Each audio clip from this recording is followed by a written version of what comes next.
Hello everyone, this is Mikey Garcia, World Champion, and you are listening to Boxing Ground Podcast. Hello, my name is Peter Fury, and you are listening to the Boxing Ground Podcast. Enjoy.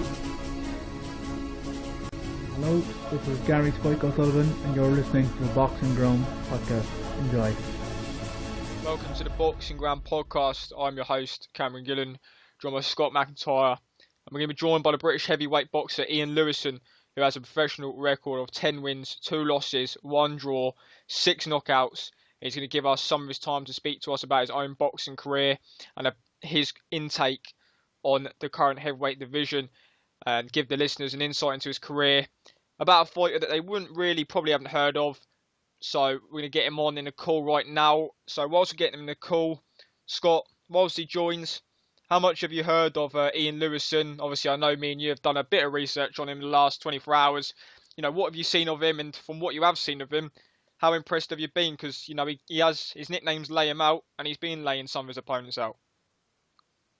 Well, first time I seen him was someone sent me a link, said look at this for a knockout, and it was Ian Lewis versus Tom Dallas, and he impressed me in that fight. He absolutely slaughtered Dallas, mate. He dropped him once in the first, once in the second, and then wiped them out in the third, and he proper wiped them out like as well. When he finished them, the final knockdown was a knockout. You know what I mean? It was a KO.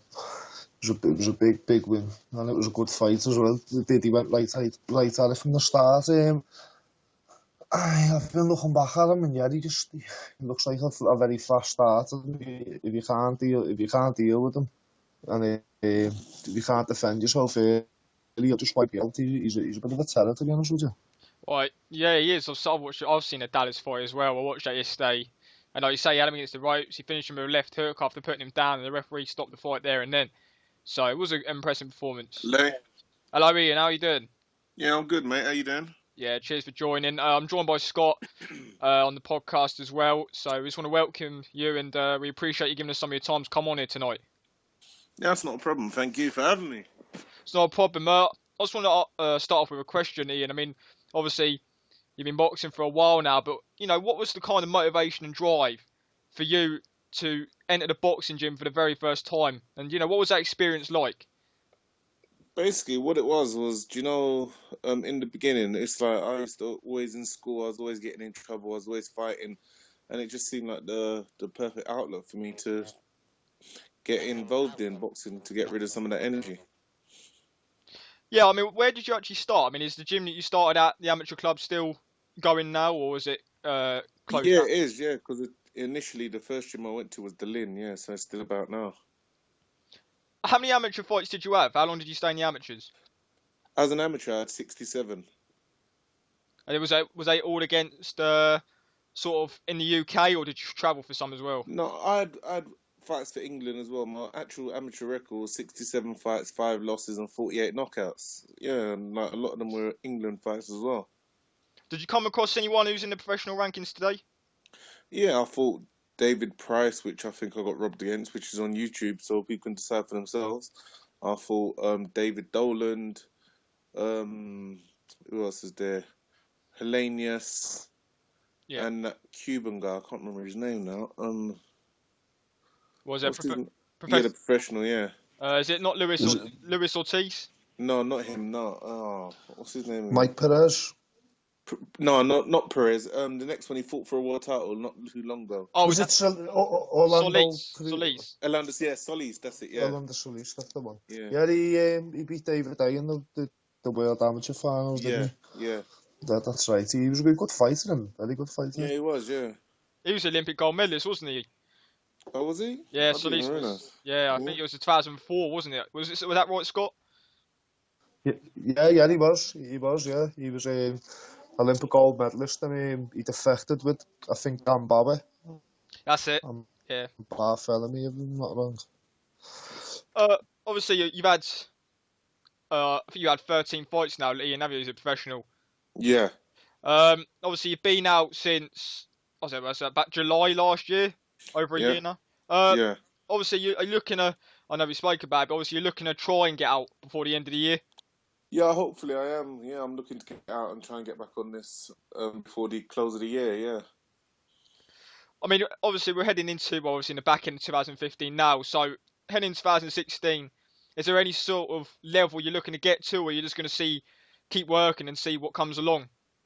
No, the truth of the matter is, I've always like said to myself at this time I want to do this, and I would hopefully by next year I'd want to do this. But you know, as it is in this box game, nothing really tends to pan out as it is. As it is here and now, my game is just to keep my goal right now is just to keep active, as and when I do fight again, and just to take fights that can help me progress now. I mean, me and Scott watched obviously a Tom Dallas fight that you did. I was very impressed with that because obviously you put him down, and then the referee, let him carry on, and you had against the ropes, and I think it was a left hook that put him down and finished the fight. Yeah, it was. Yeah. Yeah, I mean, obviously you came off I know Tom Dallas is. You also fought Kissiek, I know, and Darch. Obviously, these are a few names that we've come across. Obviously you've had 2 losses, but obviously your first loss against Colin Kennel, I actually thought you won that fight. I'm not sure what you thought about that. I thought you won that fight. Do you know, honestly, that fight, I do believe I won it, but the fact of the matter was, I should have never have been nowhere near a ring on that day because I was anywhere near fighting fitness. Actually, you probably would have had a better fight if you just picked up someone along the way to the arena from the pub and told him if he wanted to fight, because the way I was so out of condition that day, it was ridiculous. Scott, you anything to add? Yeah, you know, there's a couple of decent fighters at British level now on the domestic scene. Have you got your eye on anybody at the moment? Basically, I want Price. I've always wanted Price. I always said it. I want a rematch with Price. I want to rectify the fact that he's got a win over me, which I don't feel it was deserved. I feel that Lindell was robbed of that win. I don't think David Price was. People will put him anywhere near you at the moment, to be honest with you. Ian, what are your thoughts on Price? Because obviously he's kind of his career's, it's not in a great shape right now. I mean, obviously a lot of people, he's very hyped before he lost, and he lost to Thompson twice. I mean, what are your thoughts? Obviously, when that happened, was it a surprise for you when he lost them fights, or did you not really believe? Obviously, you fought him as well. Do you know my thoughts on Price? I'll tell you the honest truth on it. Yeah, I believe from the amateurs, yeah, he was set up to defeat in the pros, in the sense of, when I say that, I mean because as an amateur, yeah, we'll go out there, we'll give it our all, and you'll come out knowing that you've won the fight, and then someone like Price, who didn't genuinely win the fight, will get the decision. And it's like that's happened a lot throughout the amateurs, and it's like they've done that just so that they can get him into the Olympics, get him into the Commonwealths and whatever it is they want him to fight in. Yeah. But the fact of the matter is, in doing that, they've never built his mental. They've not helped him build his mental strength. So where you've gone into a fight and know you've lost it, and then you've had to go home and contemplate and sit down and dwell on it and think, all right, I lost this fight, and it helps harden you up mentally, and it makes you come back and want to do better for your next fight. Price has never had to deal with that, so all of a sudden now he's won everything in the pros. Now he's come across Thompson, got beaten now, and he's having to deal with it now. And at this stage in his life, it's like I don't think he can deal with it, because he's got maybe he's got his family now, he's got his kids and that stuff, and to deal with all that now, it's just something I don't think he's able to cope with now. So do you believe that he's not going to be able to build his way back up to a certain level? Do you think where he's at? I mean, obviously he's reached British and Commonwealth level. Do you think that's the level that he's at? I think psychologically he just there's nowhere for them to get that psychological defeat, and the fact that his chin is a bit chinny, psychologically there's no way for them to get that out of his head, because at least Lennox Lewis, after he got knocked out by McCall, he understood that he didn't have the best chin in the world, and he adapted his style accordingly. But Price now, he hasn't done that. He's wary, but what it is, he's adapted more of the orderly thing, in the sense that he knows he's chinny, but every time he throws a punch, he flinches at the same time. Where Lennox wouldn't do that. Lennox would keep you at the end of a jab and use his height and reach. Yeah. But Price now, because he knows he's chinny, he's like orderly. He'll box, and then when he thinks you're gonna throw a punch, you'll see him cower, and he'll turn his head away, and it's like psychologically, you just can't get it out of him. Obviously, it kind of you look at another fighter who's come through that sort of scene in the amateurs, and obviously, it's Anthony Joshua, who's, he's kind of regarded as, it was fair enough, he's on Sky, he won the Olympic gold medal, he's going to be hyped naturally. But obviously, he's up against Dylan White next. Yeah. I personally believe, this is obviously, everyone that Joshua's fought, either their career's been going backwards or, his last opponent, Cornish. Yeah. Let's be honest, it was a very padded record that Cornish had. Yeah. 21-0, but, he didn't really fight anyone. Do you believe that Dylan White is his first opponent where that could give him tests? Well, boy, as it stands right here, right now, Dylan White is his first opponent who's going out there believing they can win and comes to the ring with some sort of credibility behind them. And someone who genuinely wants to win, who isn't just there to get paid. Dylan White is coming there because he believes he can win, and he's gonna fight like a believer. Yeah, I mean, obviously, I've seen a lot of people that have said that Dylan White isn't deserving of this fight, but obviously it's for the British title, and White was mandatory for this title, so the fight had to happen if Joshua wanted to get that British title, and obviously they've got that personal background, and obviously they've got the amateur fight as well. Do you believe this fight would be as big as it obviously? Media-wise, no, but do you believe this fight has kind of been put together because of their background outside of boxing? No, of course, definitely, because of the fact that they've had the first fight is what's enabled this fight to be the fight it is.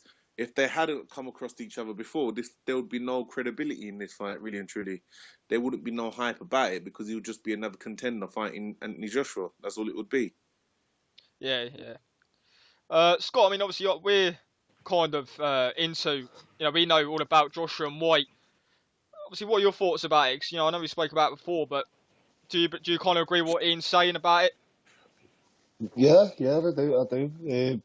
Like he says here, Dylan White does believe he's going to go in there and beat Joshua, so that's something new. Everyone else has already known the beat before they got in the ring, so I think that brings a brand new dimension to it, to be honest with you. But one thing I'll point out as well, you see, like Anthony Joshua, he's got an incredible body here for an athlete, yeah? Yeah. But the fact of the matter is, as a fighter, his fitness is untested. Exactly, yeah. I remember we talked about that last night. Like I said, you don't get boxing ability from muscles. You can look good all you want, but, look at, obviously, Frank Bruno looked very good, and that, look, he lost as well. You don't get boxing ability from muscles.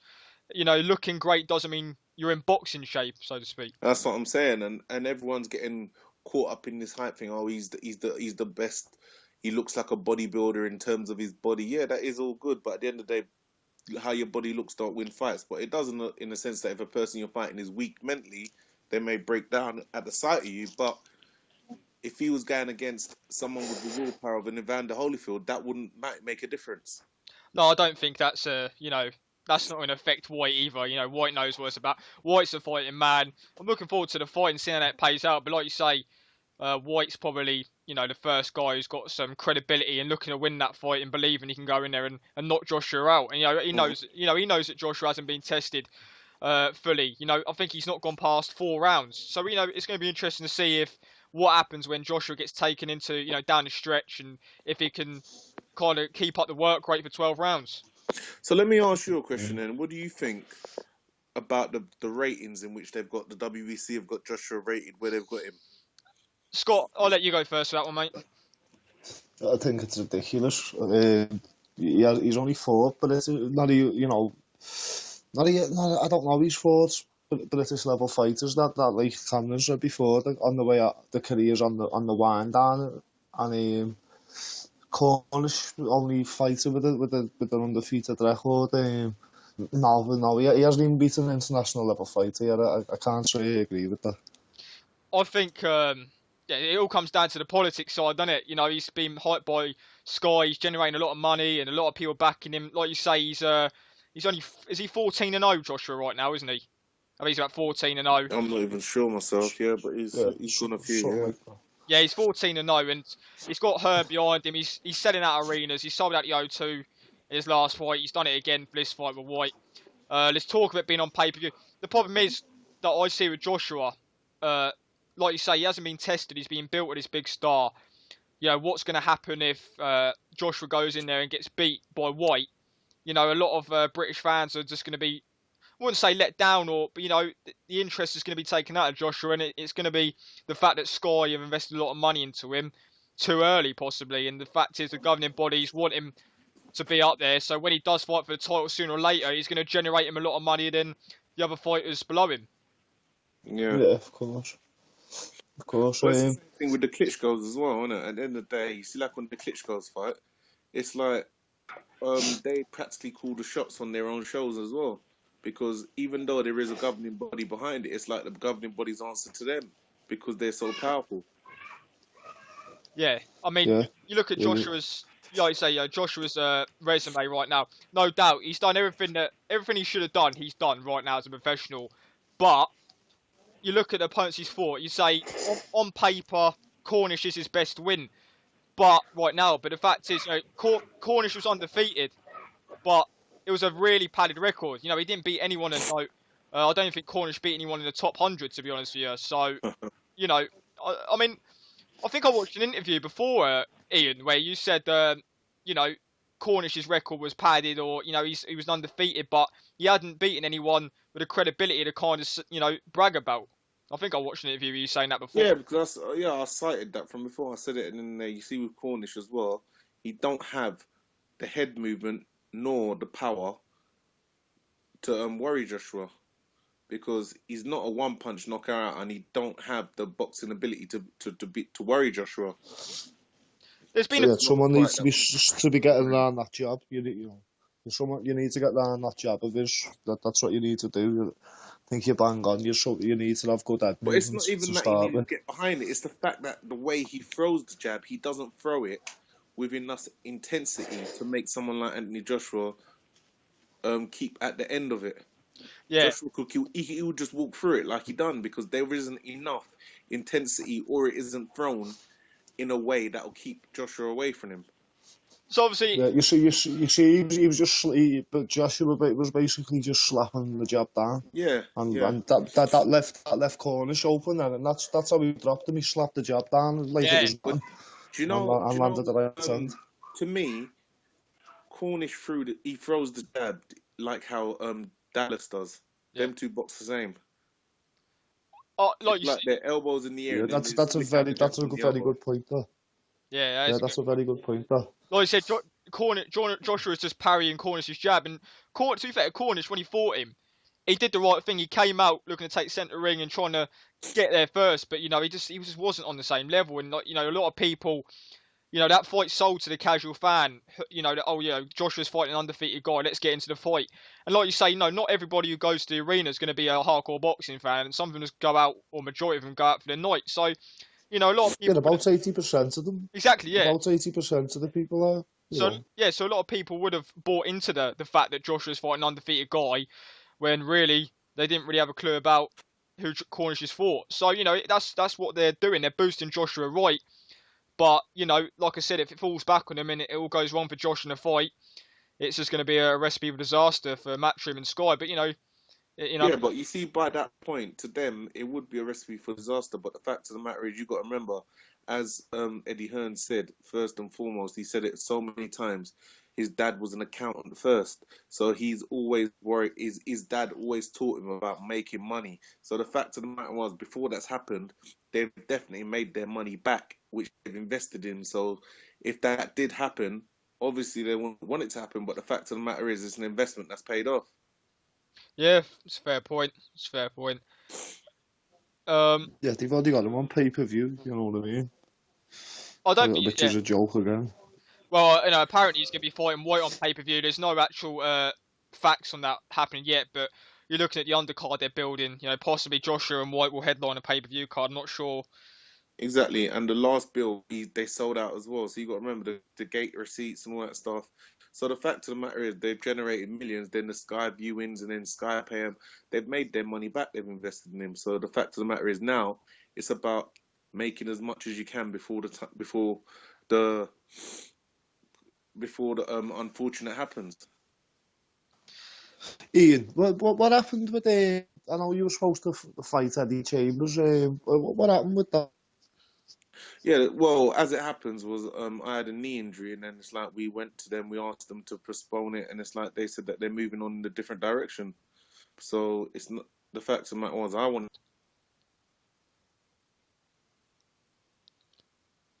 Think he might have been cut out here, Scott. Yeah, I think he has. Yeah, he's definitely still in the call. See what happens. But yeah, he was supposed to fight Chambers. I think it's a few years ago now. But he was explaining that. So we'll see if he will get back in the call where he comes back. Let's have a look. Hello. There you go. Yeah, sorry about that. Hello. Yeah, you can hear you, Liam. Yeah, sorry. Yeah, what it was, I got a knee injury, so at the time, we asked them if they could postpone the fight, but then they said, oh, they're moving on to they're moving in a different direction. They're gonna get a different fight for him, and they chose to go somewhere else, and that's what happened. When was that? Was that 2013, a few years ago now, wasn't it? Oh, I can't remember. Yeah, about that. But to me, to be honest, I can't honestly see what they're doing with Chambers because he's the world-rated fighter, but yet they've got him fighting mediocre opposition. Yeah. It's like, yeah, that's true. I don't know what they're trying to do with him. He's not fighting the right guys to build towards a world title shot. Yeah, I don't myself. I don't understand that I don't know what he's doing. The guy has shown he's a world-class fighter. No, well, the problem is with Chambers. Yeah. Chambers, obviously, he's been at world level. He lost. You look at, I don't know. We had Peter Fury on, and obviously, he trained Chambers, and he reckons he's the best in America. He reckons he beat Wilder and all that. But, like you said, Chambers doesn't really. Obviously, he boxed in the UK a few times, but I think he's fought guys like Dorian Darch and it's Nasser Mensah. And exactly, and if you look at it at the end of the day, where's Dorian Darch in the British ratings? Yeah, he's probably number 12, 13 or something like that. Yeah, and then Eddie Chambers in the world ratings probably in the top 20 or top 30. Yeah, so for him to be fighting someone who's in the top 100 in the world, to me that makes it's non-logical. I'm on BoxRec right now, and Dorian Darch is ranked 212th in the world, 30th, there you go. 13th in Britain. So like you say, Eddie Chambers, his career has gone a bit backwards due to losses. He's looking to rebuild, but we don't actually, really should be looking to push on to better opposition. He's kind of but to me, that's not rebuilding. How long have you been rebuilding for? That's not. No. That's not really rebuilding, is it? That's just kind of like stealing money is what it is. Stealing money. What he's doing. Because look at it now. They've got Hughie Fury a fight against, I can't remember who it was, which is supposed to be a step up in class for him. Yeah. Is it fair? No, Rudenko. Or you want about fight? You want about fight he's already had, Ian? No, he's going to have. He's having next. Step up, yeah. Oh, and Nikolai Further, it's supposed to be a step up. But so that's going to be a step up, yeah. So at the end of the day, you can see how they're trying to progress him there, yeah. But Chambers' side of it, you can't understand it because he's fighting opposition which Hughie Fury ain't even fighting, or Hughie Fury had fought a few years ago, but yet he's a higher rated fighter than Hughie Fury. So to me, it makes no sense. Well, the only thing I can think of is they're keeping him in camp for sparring for Hughie and Tyson. Chambers has come out and said that he's been trying to get big fights, but they've not wanted to fight him. That's what he said himself. So I'm not 100% sure how much truth's in that. But like you said, he came over here. He's fought about 6 or 7, journeymen. When he's been at that level, it really shouldn't have taken him 6 or 7 sort of that type of fights to get back to a big level. And it doesn't look like he's going to be fighting at a high level anytime soon either. So I'm not really sure why it's taking him that long to get back up to a high level. You don't need 7 journeyman fights when you've already kind of had the experience at top level. But if that's the case, then why don't he fight contenders, then make himself a mandatory, and then there's no avoiding people fighting him? Yeah, he needs to fight. Fighting Eddie Chambers fighting like the Dorian Darches ain't gonna get him mandatory for anything. No, he needs to fight the guys that are going to get world ranked in top 15 for a potential title shot. If you want to get up to that level, you got to fight one of these ranked guys. That's my point exactly. It just seems like they're just keeping him around for their own sakes, not for his sake. Yeah, he's not even fighting guys that are ranked high enough to fight like a WBO Intercontinental title or something like that. That's how low the opposition is that he's fighting rankings wise. I'm just about. It's crazy. I'm just about to get Go on. I'm just about to get Chambers' resume up now just to make sure I haven't missed anything. But I think he's had about 5 or 6 sort of 8 rounders in the last sort of year and a half or 2 years. So I'm not sure where Yeah. he's going to go. But he wants Wilder next. But to get that title shot, you're going to have to fight someone to earn it. I'll be very surprised if Deontay Wilder gave Chambers a shot. I know it's an all-American clash, but not many people would probably be happy with that fight right now. So Yeah. there's But talk. do you think Wilder could beat what's his name? What's the Provotkin? In my opinion, no. No. No, in my opinion, no. No, not the Yeah. way. I don't think he'll be Povetkin. Oh well, there's talk of Wilder versus Jennings in January. Oh, is it? Yeah, well, it's obviously Povetkin's fighting Mariusz Wach in the end of the year, and he won't be ready. So Wilder is apparently going to get one more voluntary in, and apparently it's Jennings they're lining up, which that'd be a good Yeah. fight. That's a good fight. Yeah, that would be, yeah, and it's a 50-50 fight as well. Yeah, I actually like Jennings. I thought he looked pretty good against Klitschko. I think Jennings will probably beat Wilder myself. Yeah, but I don't know because I heard that Wilder offered Hughie Fury a fight as well. So to me, at the end, that's not very confident of a world champion to be offering someone at that level a fight. It wasn't even just that. It's, when Peter Fury was on, he said that Wilder offered that fight, and they only had 4 weeks' notice to do it. That says a lot, doesn't it? Really? Yeah, so it's like their team not have a lot of confidence in him. No, well, we were talking about this the other day, actually, me and a mate of mine, and we think, obviously, Wilder seems to be, protected in a way. You look at his resume, it took him 32 fights to have his first 12 rounder, I think. And he's only fought Stavern, and he's kind of still learning his trade, isn't he, at the top level? And if you're doing that, why are you holding? I'm telling you, I'd fight Wilder at a drop of out, mate. I definitely would. I definitely fancy my chances in that. I think Wouldn't surprise me if you put him on his back. A lot of heavyweights are targeting Wilder because they see him as the I wouldn't say the easy way to a title, but look at it. Klitschko's obviously an experienced champion. Wilder's not been. There's still questions to be answered there, isn't there, with Wilder? Yeah, there is, and you see vulnerabilities in him which you think, as a fighter, you could exploit. And because of his level of experience, I believe that them vulnerabilities will be easier to exploit than someone like a Klitschko. Yeah, and obviously Wilder. Yeah, I definitely agree with that. And you look at Wilder, I think I pick Povetkin because you take Klitschko out of the division, I think Povetkin's got the best resume in that weight division. He's obviously he's got a very good pedigree beyond his boxing as well. He's the Olympic champion, and But you see, if you tell me this as well, you see Povetkin as well now, yeah. In the last year or two, his body's just changed, hasn't it? Yeah, there's a lot of suspicions about what Yeah, we As a talk about fighter, this. he's just gone from like a normal man to the bionic man. It's like, have you ever seen the cartoon Shazam? Yeah. Yeah, it started knocking. Changes into Superman or something. Well, Captain Marvel. Povetkin's had happened. Povetkin's had 3 fights in the last year, and he's knocked out Manuel Charr, Carlos Takam, and Mike Perez, and these aren't mugs. You know what I mean? And he's guys that don't get knocked out. Yeah, guys that do not get knocked out. You know what I mean? He's just changed. He's gone from being a small heavyweight to being a muscle bound. Yeah, knockout specialist. And you look at Povetkin. Obviously, he's fighting Mariusz. He's fighting Mariusz Wach next, who's I think he's about 31-1, and he's not been knocked out. He's only got 1 loss to Klitschko. So Povetkin goes in there and does a demolition job on Wach. Then it's going to send out a statement, Yeah. And, Wach he's a tricky customer. I've seen him fight. I watched him last night against Erich. It's a good fight for Povetkin. He's got a lot more experience than Wilder. I've seen Gary Collins giving him a bit of a finger in sparring also, He's a bit robotic, that Wach. He's too clean to this. He's got a style that's hard to adapt to. Yeah, he has. There was talk of him. There was talk of him versus Joshua, weren't there, at one point? That would have been a good fight for Joshua, I think. We'll just see where he's out.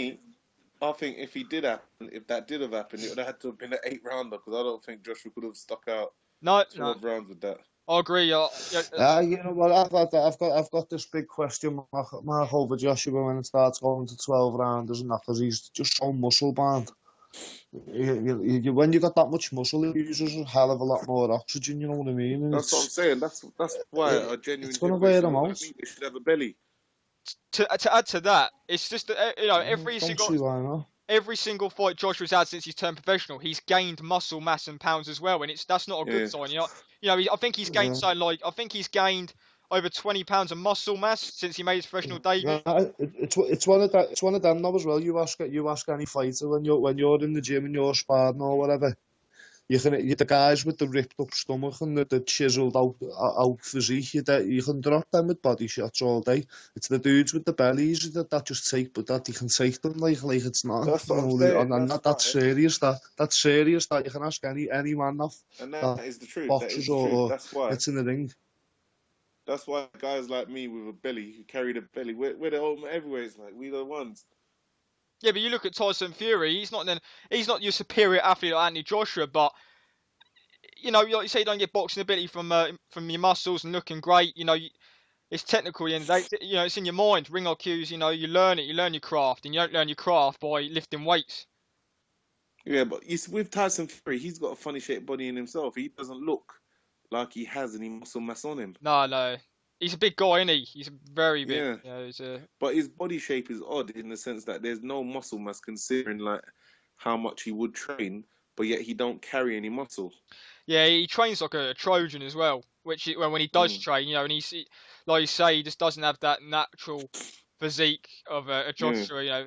Joshua. Look at Larry Owens as well, really. Larry Owens had that little fat belly, that and one of the best heavyweights of all time. That's of it, right? Yeah, Dylan White isn't in the best shape either. He's not that like a Joshua physique. You can see that, but White is a decent fighter. I like White. So Yeah, but it's like I said, the boxing as well. You know what I mean? Again, like you say, it's all about your stamina. You know what I mean? It's all about how much you can go and how much you can take. It doesn't matter what you look like, to be honest. It's all about what you can do and what you can take. And And like that's what it is. stamina is the biggest part of it for me. Stamina. If you haven't got stamina, you're fucked. And that's what it is. That's what it is with Anthony Joshua. Everyone buying into the Men's Health magazine covers. They're thinking, oh, because of the way he looks, it's guaranteed that he's fit. And people get disheartened going in their fight with him, thinking, how can I fight him?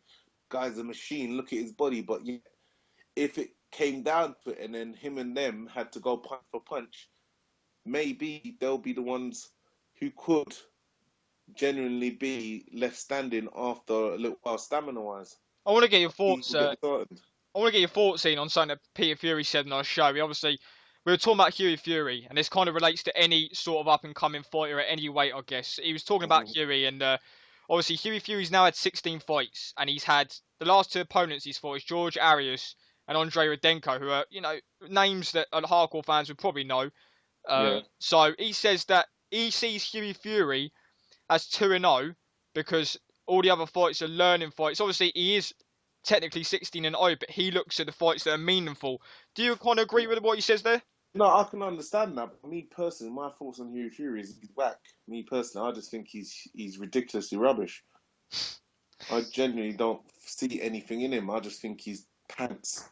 Do you think that can kind of relate to Joshua as well, as far as his opposition as well? Like when he does step up, that people, everyone he's fought so far are backward steps. So No, but I wouldn't say that because the fact of even though Joshua has beaten everyone out and blown them out, he's shown a lot more in them fights. It's not been a fight where he's had to, like Huey Fury against Darch, for example, yeah? He fought that fight. He could have upped the pace a little bit more, but he didn't. He was just happy to just stand off it and just play pit-a-pat with him. But yet, Anthony Joshua, he's shown like the devil inside him that he wants to take you out. He's shown his ferocity and he's shown he can box. But yet he's also shown his vulnerabilities, which makes boxing exciting. But someone like Huey, who just stands off you and pitter-patter, to me, that's not an exciting fighter. And I don't genuinely believe that he is that good. I mean, I think I watched an interview with you on IFL TV, and they were talking about Huey Fury. And I think you said you would take the fight with Huey Fury on 2 days' notice or on the day's notice and fight him. Listen, I'd fight Huey Fury with a portion of chips and a chicken and mushroom pie, man. I'll be coming out the chip shop. They ask me if you want Huey. That's all right, mate. No problem. How good do you think? Obviously, Tyson Fury's fighting Klitschko next year. And do you think Tyson Fury's got a chance in winning that fight? What are your thoughts on that fight? I think Klitschko's going to win it. I think he'll knock him out within 4. Yeah.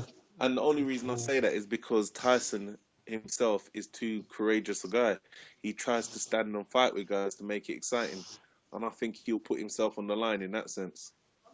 What do you think if Tyson does stick to his boxing and tries to outbox Klitschko? If he's stuck to boxing, he'll present a challenge for Klitschko because Klitschko hasn't come across anyone who's like bigger than him and had to deal with someone who could potentially be jab, jab, lean on him, jab, jab, lean on him. He's never been presented with that before. It's always been a thing where Klitschko was jab, jab, leaned on them, jab, jab, leaned on them. So for that to be the role, for the roles to be reversed now, I think that would be a hard ask of Klitschko now. I don't know if he could cope with that. Yeah, same here. I agree with that completely. So, Ian, obviously, I'm not 100% sure why. You can read reports online and all this stuff. Obviously, you haven't fought this year. Can you kind of give us an insight on why you haven't fought this year? No, I'll tell you the truth, I've just had things dealing with, and so I've just lost interest in it because a lot of times I was due to fight this year. I was supposed to fight, what's his name? The guy who just fought Joshua. I was supposed to fight him in the last Cornish. year. Cornish. Then he pulled out, and I was supposed to fight him again. Then he pulled out again, and I was supposed to fight someone else. They pulled out, and it's just been like that throughout the whole career. Every time I was supposed to fight, people just tend to pull out. Yeah, and it's like, yeah, I just got disheartened with it. Didn't John McDermott? Didn't you were supposed to fight John McDermott at one point, weren't you? Exactly, and he pulled out as well. But I don't understand how he's not fought in 2 years, but yet he's still able to hold on to the English title. Yeah, he's fought apparently Hughie's fighting for that. Yeah, Hughie's supposed to be fighting McDermott for that. And like you say, how is why the English, why the British Board Control letting McDermott hold on to the title on after 2 years of being inactive? It's holding the other guys up who are in line, isn't it? That's my point exactly. But he was able to keep on held of the title, and yet me and him were supposed to fight, and then the week of the fight he pulls out of it.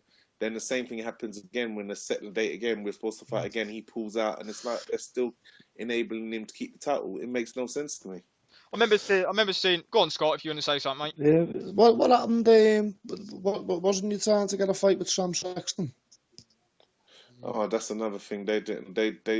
We offered them the fight, but they turned it down. They turned around and said it's not a fight they're looking for. They said they're looking for progressive fights, but. To me, this is their exact words. What they said to me, they're looking for fights that can progress them, and get them to bigger fights. So he turned down that fight, but yet in his next fight, he fought someone who had something like 13 fights with 10 losses. So I don't understand the knowledge or understand the psychology behind what he said in that. There's been a few. Worried to get his ass knocked out again. That's what that is, if you're asking. Worried about getting his ass knocked out again. Yeah, more than likely. That's the only conclusion. That's probably what it is. Yeah, you're probably too much of a risk for him.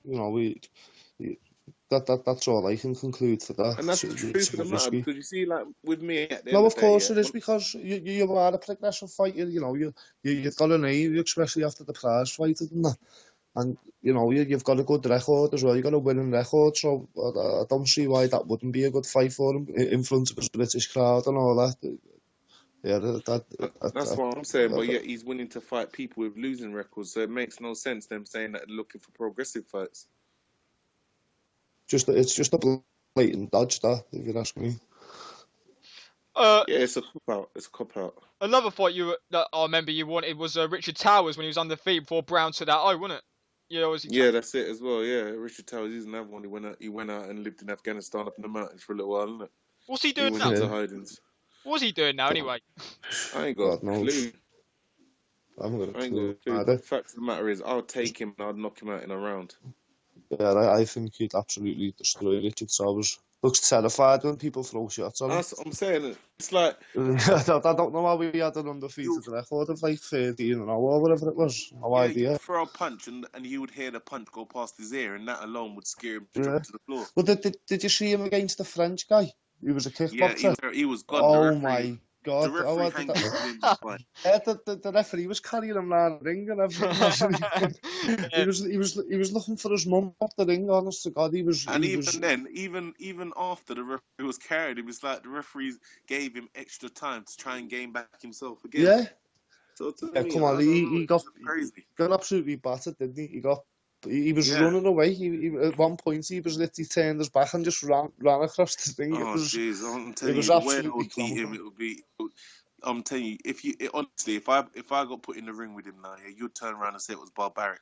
Yeah, you'd end up getting arrested and charged for I'm assault. telling you, listen, I'd have to walk out with my hands out in front of me and say, "Take me."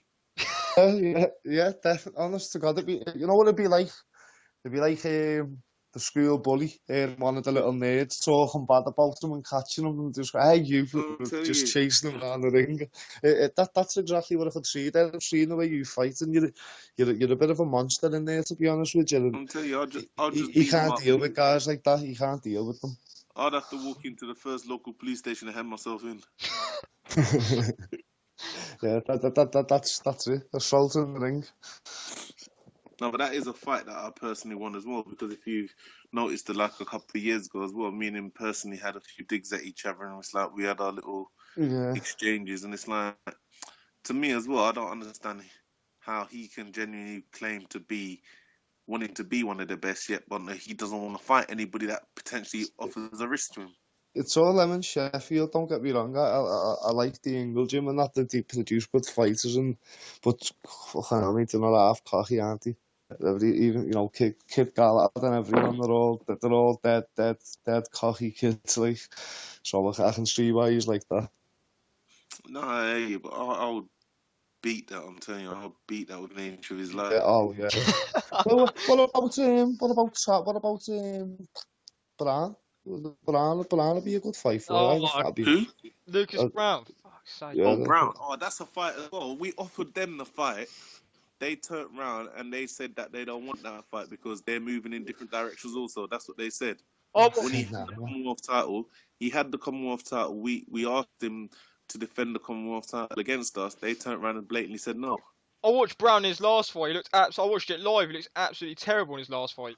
Yeah, and I swear to you, I'm not lying to you. You can ask Don Charles as well, yeah?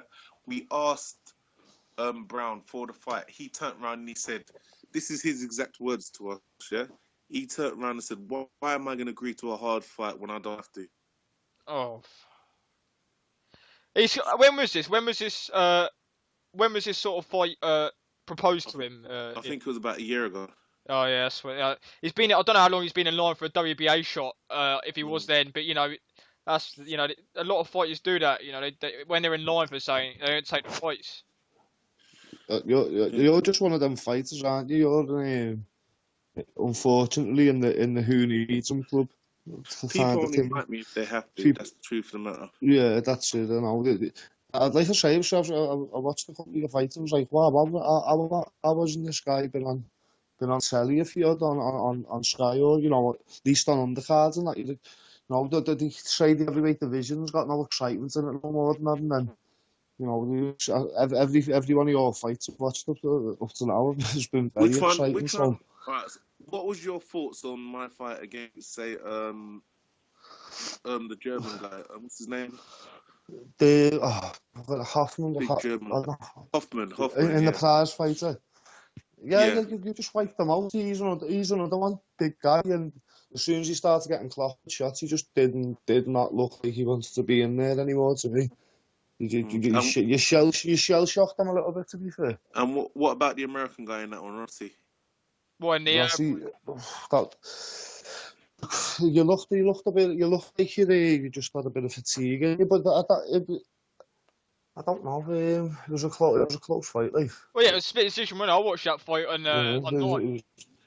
Yeah, that was. I think it was the very hard fight to score. To be fair.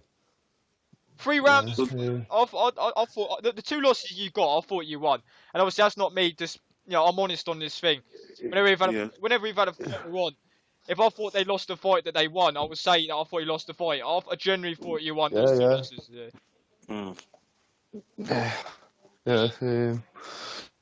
Yeah. Especially the first fight, the first loss over 4, wasn't it? Yeah, that was bad.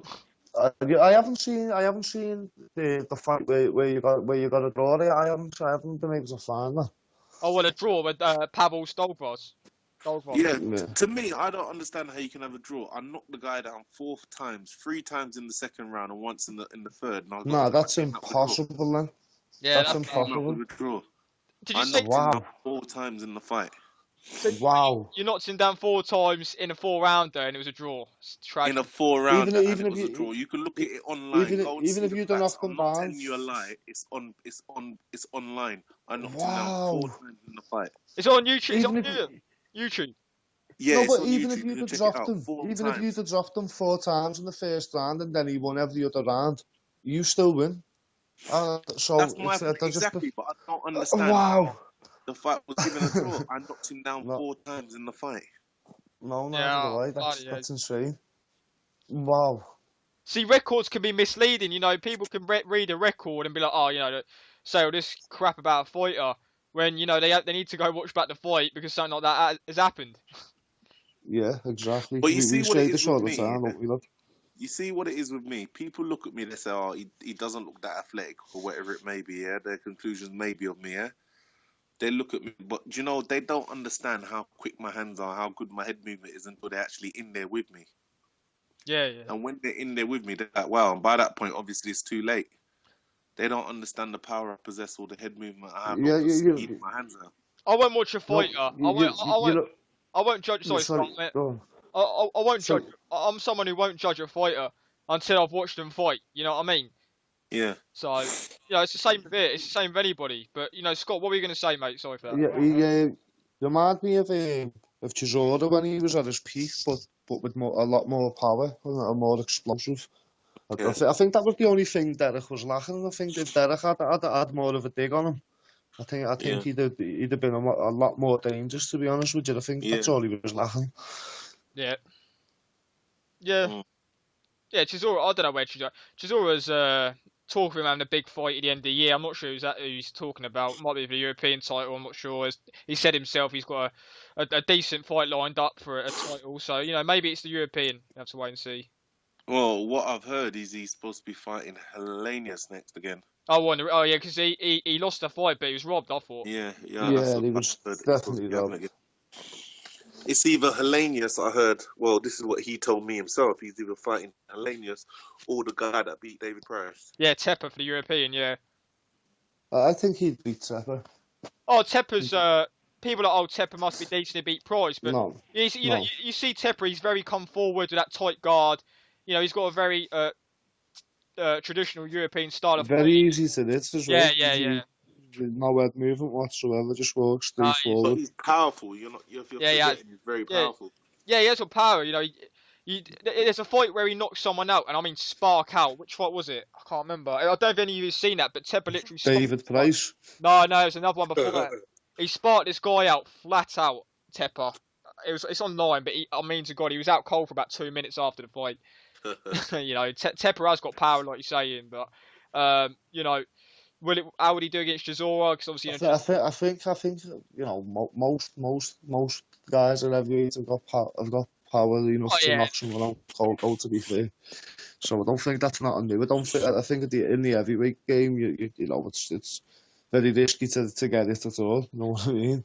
So yeah, that's why you've got to admire Vladimir Klitschko in a way. You know what I mean? He does protect that chin better than anyone I've ever seen. Like. I mean, kind of obviously when I say this, you can agree or disagree, but obviously, like you say, your heavyweights, they can all bang. But you know, like when you bring back to Fury, right? He hasn't got like he's not a powerful puncher. Let's get out straight, Fury. I think he's got like 8 KOs or in about 16 fights.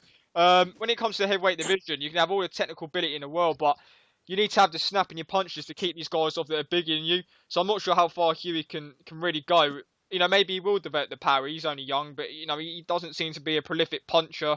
And like Ian says, he doesn't think he's the best fighter anyway. So it'd be interesting to see how Huey goes. I think he's a good boxer, and that, like you say, he is lacking a bit of snap and a bit of power. He's not just lacking a bit of snap and a bit of power. He's lacking arsehole as well. He's not courageous at all. He's not. He's got no arsehole. I can see where you're coming from. I can. No, he hasn't fought the greatest of opposition. Yeah, I he's don't got know. no I don't courage. know. He's a coward. You can see he's got no courage in the way he fights. He has no courage. Yeah, Do you, maybe. well, I know what you're saying. Like you say, he's been compared to Joshua a couple of times, and oh my And that's like he bullshit. says There's no to Joshua, comparison there. Joshua was absolutely steamrolling people and smashing them to bits. Yeah, but if there's You no know, comparison there whereas whatsoever. Huey's messing exactly. about. If Scott, let me tell you, if anyone said to No, me, no, no. I know. I completely agree with you. I'm just saying this is the type of, the type of things that you hear. It's like, yeah, I know it's what you're saying, but let me tell you, yeah, it's insane, isn't it? if someone said to me, Huey Fury's like Joshua, I'll probably block him on social media. That's atrocious You comparison. know, I'll say to you, yeah, the only thing in common Huey Fury and Joshua have, yeah, is they're both human beings. That's about as far as it goes. That's, I mean, I don't have a clue what's going. Joshua and Huey might fight down the line for in the defence of the British title if or White might fight Huey, but White said himself that he wouldn't fight them guys because he's close to him. So maybe Joshua will fight Huey and then we'll see what Huey's Nah, about. bollocks. That fight would never happen. If someone said that, if someone was standing beside me and they said that them two are just alike, I'd poke them in the eye. That's just nonsense. I'll say that's just nonsense. I'd Yeah, genuinely it turn around and poke them in the eye. is. Yeah, jam them. Deserve it for saying it. Like, don't get me wrong. It is like I say. Well, as Ian said, Joshua's just got that killer instinct as well, hasn't he? As soon as he hurts you, he dives on you and Yeah, he he's finishes like a you. shark. He sniffs blood. He goes in there. That's what heavyweight boxing should be, though, shouldn't it? Yeah, Of course, yeah, because it's like with me as well. I've got this mind frame that I'd rather go in there and be carried out on my shield than come out to booze. Yeah, yeah. And that's how I fight. I'd rather come out on my shield than walk out to booze. And yeah. that's the truth.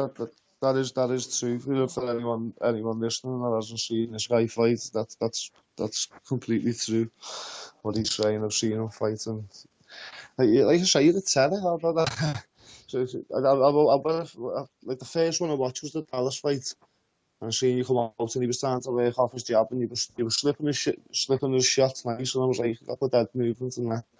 And then next one at about, I don't know, 15 seconds in, you just exploded with this big flurry of power shots. I was like, wow, who's this guy? Yeah, I was impressed, mate. I was really impressed. Yeah, I've watched a few of Ian's fights now. I watched a few that I haven't watched today before he came on, actually. But yeah, I watched the Tom Dallas fight a while ago. I thought that was a very good performance against Dallas. Nice finish. Nice finish that on the ropes and yeah. Yeah. But it would have been nice to have finished him on his back. Yeah, obviously the referee came straight in, didn't he? I know you put him down. I wanted to put him on his back. Yeah, to be fair, there, I think he stood up asleep anyway. To be honest with you, you didn't half plant him on his face there. That was a heavy shot. You put him down with. Yeah, but to me, I don't know. I don't know what his team was thinking by putting him in that fight in the first place. No, the way, to be honest with you, I'm telling you, I swear, when his team agreed to that fight, they must have just come off the crack pipe or something. They must have all been smoking together, thinking that he had a chance in that fight. yeah, like everyone that's, well, not everyone, but guys like you, I think he was in the prize fighters, he was only basically a cruiserweight, that guy, and he absolutely blew him to bits, didn't he? I can't remember the American guy. Yeah, when he was in the prize fight at Dallas. For Amor. Yeah, he was good then. Yeah, it's all him. He had a little fight to him. He fought what was it, Tom Little as well in prize fighter, isn't it? Yeah. Yeah, and I had a war with him. And the thing about it was just Tom Little's fitness that lost the fight. Yeah. Dallas never won it. It's just that Tom Dallas blew himself out. I mean, Tom Little blew himself out. Sorry. Yeah. Yeah, that's right. I went a bad prize fight to that one, to be fair. Yeah. Your one was a good one. That was a decent prize fight as well. But did you get that? Would you get on another one of them? Nah. been there, done that. But because you know what, all these still owes me half that prize money. Yeah. Yeah, because I battered what's his name for him. All he had to do is go in there and blow on the man. The man fell over. Oh, fucking hell. He still Oh, owes yeah, me half. As far as I'm concerned, he still owes me half that prize money. what was his name? You said his name before. Rossi, was it? Yeah, Derek Rossi. Derek Russell, yeah. That's the guy. Yeah, Yeah, I yeah mean, they haven't, he had nothing left. they haven't done a prize fight for a while, have they? No, because I think, me personally, I think it's, if you look at it now, when there is prize, it kind of like losing interest now, isn't it? What are your thoughts on prize? I know you've done it, Ian. Obviously, you haven't done. What are your thoughts on prize fight in general? Do you think it is a good for the sport? Obviously, it's sort of, I guess it attracts more casual fans and hardcore fans, no doubt. Me personally, my thoughts on it is prize fighters should be more like the American Super Six in the sense that it should be fights that happen, but not in the sense of like everyone fighting everyone on the same day. Yeah. There should be fights, an elimination tournament that happens over a period of a few months where all these fights happen here, then you go through to the next stage, you go through, and then the winner can eventually probably like say 4 months down the road or whatever it is, or 6 months go on and be guaranteed a British title fight or a European or something like that. How do you how do you approach the prize fighting? How do you? So I've always been interested in this. Obviously, you're fighting. If you do progress and you win it, you fought 3 guys on the same night. Um, how do you approach that before actually going into the tournament? Obviously, preparing for 3 guys, or do you look at all the opponents that are in the tournament before you go into it, or do you just train and get on with it? Me personally, I never ever study a person I'm going to fight. I just turn up and fight. At the end of the day, I've had so many now. It's just a matter of adapting while you're in there. Yeah. You just deal with what's in there, and it's like you just train to have a fight. I don't specifically train for a person. Yeah. Yeah, I think it's always better to turn up and let them deal with you rather than you deal with them. And Let that's the them worry truth, yeah. about Because I dealing don't with never you. watch anyone. I just train, and whatever happens on the day. I don't, you know, I doubt Floyd Mayweather ever watches tapes from anyone. You know what I mean? I'm pretty much very sure he knows people are going to be worrying about figuring out what he's going to do, not the other way around. So, Yeah, yeah, I think you're best just sticking with what you know. yeah, and that's how I approach fights. Obviously, you're talking about you do want to fight again, Ian. What's the motivation and goal and drive for you to box now? Is there a certain level you want to reach, or is there a certain goal, or do you just box because it's what you do? I box. I enjoy beating people up. That's the truth. Fair enough. Fair enough. I just want to beat people No, up. That's what it is. there's absolutely nothing wrong with that. Yeah, you get paid and you can do it legally. Eh? What's wrong with that? Yeah, there's no jail and a bit of cash at the end of it. And everyone's entertained and happy, so, Yeah. happy days. Especially in the heavyweight division. Yeah, Sorry. everyone loves heavyweights, don't they? That's it. Yeah, because it's the unexpected that everyone loves. Yeah. Yeah, that's it. Lennox Lewis was the prime example of that, really. When he was against the big guy with the big guys, that got everyone hyped up to beat him. He beat them pretty easily. It was when he was facing underdogs that had no chance, and he was flattened. Yeah. So it goes to show you everyone's human, and anyone can go down. Yeah. Scott, you got anything to add, mate? No, mate, no. Oh, Ian, I mean, we've taken up an hour of your time, Ian. It's been great talking to you. I've learned different things about I didn't know before you come on. So obviously about prize fighting, all your fights. So hopefully we do see you back in the ring again. Thank you very much for coming on and talking to us tonight. I want to thank you as well and thank everyone listening. And everyone listening, if they want to, they can follow me on Twitter, Facebook, and Instagram at Ian Lewison. All of them are the same Ian. And then Lewison, that's Lewison. All the same names on Twitter and Facebook and Insta.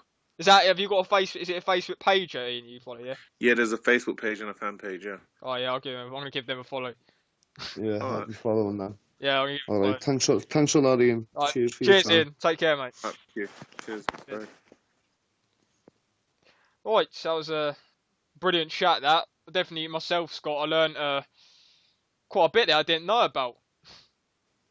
Yeah, no, he's an avoided man, isn't Yeah, to be fair, I've watched Ian Lewis a few times, but after that, you like you say, you don't know 100, you don't know things about a fight until you spoke to him. You know what's really gone on. Like you say, that draw he spoke about, 4 knockdowns in a 4-rounder and still got a draw. Absolute tragic. he? Yeah, that's a disgrace. That's a proper sacrilege to the sport. That really is. You know, I mean, guys put the hard work in, train their asses off, and work up the jobs to make men's meat and all that. Go and try and make a living for themselves, and pieces of shit judges do that to them. It was interesting to hear his opinions about obviously the entire heavyweight division. Obviously, Hughie Fury and Joshua. I think he made some very valid. Everything he said some very valid points where I could see where he's coming from. Very knowledgeable guy, a likable guy, and hopefully we can get him back on the show and again in the future. Yeah, like that. I enjoyed speaking to him, but I disagree about Hughie. Like, don't get me wrong. I think Hughie's a good fighter and that, but yeah, he was on. Like I say, he had valid reasons for everything he was saying. Yeah. Yeah, good guy, good guy. Yeah, nice. Talking to him. Maybe we can speak to Peter and get him and Hughie in the ring. Oh man, maybe we can get both Ian and Hughie on the same pod. Yeah, we'll have a go with that. But Who knows? yeah, it's good. It was good to get him on, get another new face on, a new fighter. I'm gonna give him a follow on Facebook now. Actually, nice guy. Gotta appreciate him coming on. Do a few updates. Not sure when the next show will be to the viewers. Potentially tomorrow. Because as you know, obviously me and Scott come on, but as you always, me and Scott always do the interviews, so there's nothing new. Of course, lad. Of course. If you go back to all the interviews, I'm pretty sure that with Pavlik, Fury, we're on every single one of them. Of course we are. Darnell, but in fact, me and you conducted the first interview of Boone on our own. We've done the Petty Pavlik interview on our own, and we've done this one. So I'll say me and you are the new Coogan Cassius and James Helder. You're Helder. Yeah, James Elder. Yeah, I'm James Elder. The sidekick, so to speak. Yeah, that's right. Yeah, it's obviously we've now had Darnell Boone. Yeah, I've done a few good. Pavlik, Fury, Peter Fury, and now Ian Lewison. We've got a few more coming up. Spike O'Sullivan eventually, but there's more chance of I'm not sure. There's more chance of Chris Eubank probably. Stop talking like it's Yeah, there's more chance of that than there is a Spike coming on. He's delayed it 5 times. Yeah, so to the viewers, cheers for listening to the show. It's been a nice guest, been Ian. Hopefully you've learned quite a lot about a fighter called Ian Lewison if you're in the States and stuff and you didn't know him before. I'm sure you'll be interested in him now. He's definitely a guy who's got a lot of power and he's into the sport. He's got a good amateur pedigree and he's looking to do some damage in the future. So, if you haven't looked at him before, do it now. Likeable guy, as you know. It's been a pleasure speaking to him. And as always, Scott, thanks for joining the show and I'll see you on the next show. Of course, my mate. Alright, yeah, cheers. Take care, viewers, and take care, Scott. Speak soon. See you later, mate. See you later.